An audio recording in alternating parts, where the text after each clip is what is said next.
Guys what's up welcome to one morning blog. मावळची queen बिंदास कोमल या चॅनलवरती तुमचं सकाळी सकाळी स्वागत आहे. तर वाजलेत सकाळचे 6:30 आणि बघू शकता इथे पाठीमागे मी आहे बायपास हायवेला. तर आम्ही कुठेतरी बाहेर चाललो आहे आणि मी कुठे चालली आहे हे जर तुम्हाला बघायचं असेल तर व्हिडिओ कंटिन्यू करा. आणि CNG पंपवरती थांबलो आहे पाठीमागे CNG स्टेशनला. गाडीमध्ये CNG भरतो आहे आणि नंतर निघतो. सो कळेलच लवकर थोड्या वेळात की कुठे चाललो आहे आम्ही ते कनेक्ट राहता. सो आम्ही पोहोचलेलो साताऱ्यामधील मांढरगाव येथे.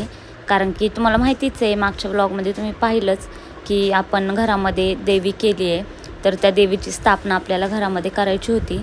तर त्याआधी भेटीला नेण्याची पद्धत आहे देवीला.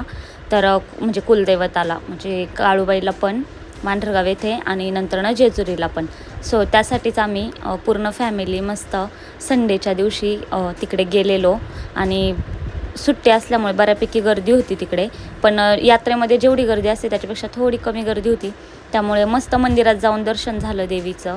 आणि सगळ्या तिथल्या ज्या आपण रिच्युअल्स होते ते कंप्लीट केले. आणि त्यानंतर इथे बघू शकता मम्मीच्या हातामध्ये देवी होती. आम्ही मस्त फोटो वगैरे काढले आणि व्हिडिओ वगैरे बनवलेत.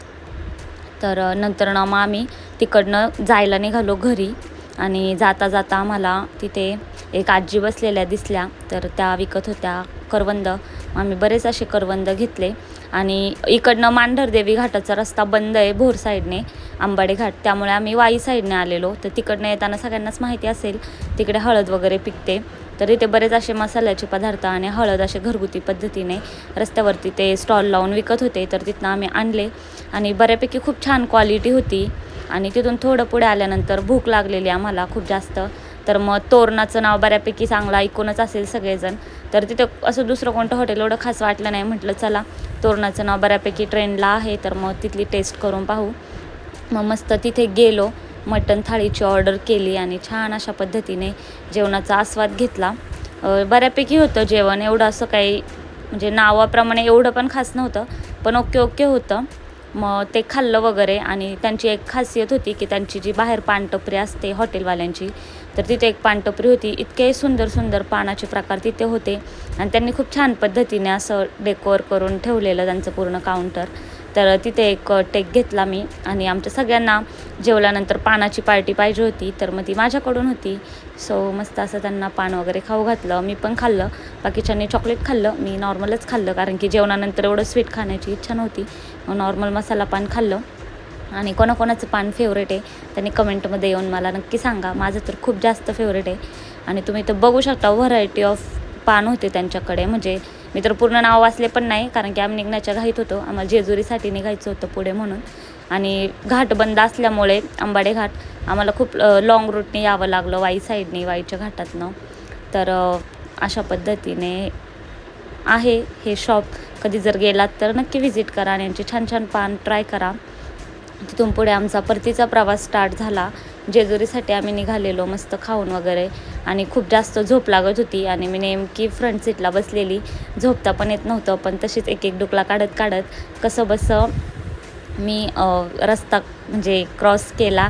आणि नंतर येऊन पोचलो आम्ही मस्तपैकी जेजुरीमध्ये. तर संडे असल्याकारणाने एवढी जास्त गर्दी आणि खूप जास्त ऊन. त्यामुळे असं थोडंसं चिडचिड होत होती. पण काय करणार गेलेलो तर म्हणजे जावं तर लागणारच होतं वरती. आणि वरती जाऊन पण एवढं असं काही हे नाही झालं दर्शन वगैरे व्यवस्थित. नेहमी कसं गेलो की मंदिरात जातो पण ह्यावेळी संडेला गेल्यामुळे खूप जास्त गर्दी होती. आणि आता कसं होतं पावसाळ्यामध्ये कोण एवढं जात नाही देवदर्शनाला. आणि मेच्या एंडिंगला आम्ही गेलेलो तर मग त्यावेळी जास्त गर्दी राहते कारण की कोणीच नंतर पावसाळ्यात येणं पॉसिबल नसतं लोकांना. त्यामुळे खूप जास्त पद्धतीने गर्दी होती. आतमध्ये जायला तर मिळालंच नाही. बाहेरूनच दर्शन वगैरे घेतलं. आणि खूप छान व्हिडिओ बनवली आहे मी. कोमल येवले पाटील 0202 माझं इन्स्टा ID आहे. तिथे जाऊन माझे जेवढे यूट्यूबला अपडेट्स नसतात त्याच्यापेक्षा जास्त इन्स्टावरती अपडेट्स असतात. आणि खूप छान व्हिडिओ असतात. तर तिथे जाऊन ती व्हिडिओ बघायला विसरू नका. आणि चॅनलवरती नवीन असाल तर आपल्या चॅनलला सबस्क्राईब पण करा. ॲक्च्युली व्ह्यूज खूप छान जात आहेत आपल्या चॅनलवरती पण सबस्क्रायबरच वाढत नाही आहे. तर तुम्ही व्हिडिओ बघताय म्हणजे तुम्हाला आवडत आहेत तर प्लीज सबस्क्राईब करा. कुठल्याही पद्धतीचा चार्ज नाही आहे. तुम्ही सबस्क्राईब केल्यानं कुठेतरी मला एक थोडासा फायदा होऊ शकतो. पण सबस्क्राईब करायला तुम्हाला पैसे नाही लागत, त्यामुळे प्लीज अशी रिक्वेस्ट करते की चॅनलला नक्की सबस्क्राईब करा आणि छान छान व्लॉग बघायला मिळतील तुम्हाला. माझ्याकडनं जेवढं बेस्ट देण्याचा प्रयत्न, म्हणजे जेवढा आहे तेवढा प्रयत्न मी करते. आणि बऱ्यापैकी मंदिराची टूर मी तुम्हाला इथे दिली आहे. वातावरण एवढं छान झालं होतं ना, ऊन होतं, पण संध्याकाळच्या टाईमला खूप सुंदर अशा पद्धतीने वातावरण झालेलं. आणि येताना आम्ही घाटातनं खाली येत होतो तर पूर्ण पुण्याचं दर्शन दिसत होतं, म्हणून तेही तुम्हाला दाखवण्याचा प्रयत्न केला आहे. आणि अजून एक सासवडमध्ये बोबदेव घाटामध्ये एक अस्मिता वडापाव म्हणून बराच फेमस यूट्यूबवरती तुम्हाला माहितीच असेल, तर त्याची शाखा ओपन झाली आहे, तर नक्की तिथे ट्राय करा. आम्ही खूप जेवण केलेलं, त्यामुळे आम्हाला म्हणजे पोटात भूक नव्हती म्हणून आम्ही काही खाल्लं नाही. पण जर नेक्स्ट टाईम गेले तर नक्की ट्राय करणार आहे मी तो, आणि तुम्ही पण करा. मला पण त्या दिवशीच कळालं की तो वडापाव तिथला खूप जास्त फेमस आहे म्हणून. तर तो, आणि जर दिवे घाटातनं गेलं तर गारवा हॉटेल, बऱ्याचपैकी जणांना माहिती असेल, आणि नसेल माहीत तर मी सांगते आहे, व्हेज आहे प्युअर, तर तो पण खूप छान हॉटेल आहे. तर ह्या 2 गोष्टी तुम्ही या दोन्ही घाटांमधनं गेलात तर नक्की ट्राय करा. अशा पद्धतीने सनसेटच्या टाईमला आम्ही घरी येऊन पोहोचलो आणि बायपासला छान असा सनसेट दिसत होता, तर त्याचा टेक घेतला. होप सो की आजचा ब्लॉग तुम्हाला आवडला असेल, आणि आवडला असेल तर एक लाईक नक्की करा. आणि पुढे आमचे काही फोटो टाकलेत तर ते पाहायला विसरू नका. इथे घरी आलो आणि गंशूने हे बबल्सचं आणलेलं, तर ती त्याच्यामध्ये मग्न झाली होती. अशा पद्धतीने एक छोटासा ब्लॉग होता. थांबूया अशाच एका स्वीट नोटवरती, आणि भेटूया अशाच एका नवीन व्हिडिओसोबत. Till then bye, take care and keep smile. काळजी घ्या.